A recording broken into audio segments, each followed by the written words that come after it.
ವ್ಯಾಪಾರ ವ್ಯಾಪಾರ ಬಳೆ ವ್ಯಾಪಾರ ಯಾವಾಗಲೂ ಬಳೆ ವ್ಯಾಪಾರ. ಎಷ್ಟು ವ್ಯಾಪಾರ ಮಾಡ್ತೀರಾ? ಹೆಚ್ಚು ಕಮ್ಮಿ ನಾನು 30-40 ವರ್ಷದಿಂದ ಬಳೆ ವ್ಯಾಪಾರ. ಎಷ್ಟು ದಿನ ಎಷ್ಟು ವ್ಯಾಪಾರ ಮಾಡ್ತೀರಾ ದುಡ್ಡಿಗೆ? ಹಾಂ, ಅಮಾವಾಸ್ಯೆಯಲ್ಲಿ ಮಾತ್ರನ ಬೇರೆ ದಿನನೂ? ಅಮಾವಾಸ್ಯೆ ಆಗಲಿ ಆಗದೆ ಇಲ್ಲಿ ತಿಂಗ ಬಂದು ಹೋಗ್ಲೇಬೇಕು.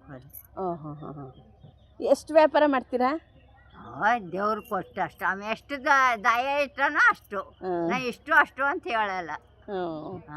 ನಿಮ್ಮ ದೇವ್ರು ಎಷ್ಟು? ಹಾಂ.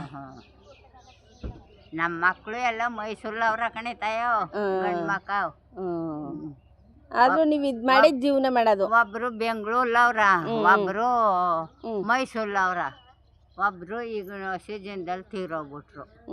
3 ಜನ ಗಂಡು ಮಕ್ಕ, ಒಬ್ಬ ಹೆಣ್ಮಗ. ಆದರೆ ನೀವು ಬಳೆ ಮಾರೇ ಜೀವನ ಮಾಡೋದು? ಏನೋ ಬಿಡಿ.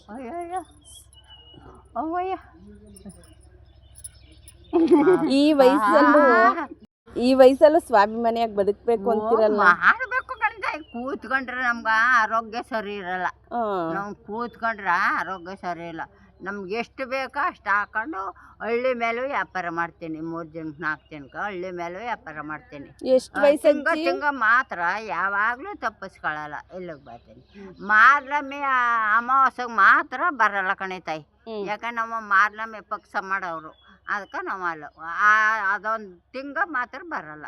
ಬಾಕಿ ತಿಂಗಳೆಲ್ಲ ಬರ್ತೀವಿ. ಅಷ್ಟೇ ನಾವು. ನಿಮ್ಗೆ ಎಷ್ಟು ವಯಸ್ಸು? ಎಷ್ಟು ವಯಸ್ಸು ಯಾರಿಗೆ? ನಂಗೆ ಗೊತ್ತಾಗಲ್ಲ ಕಣಿತಾಯಿ. ಗೊತ್ತಾಗಲ್ಲ. ಸರಿ.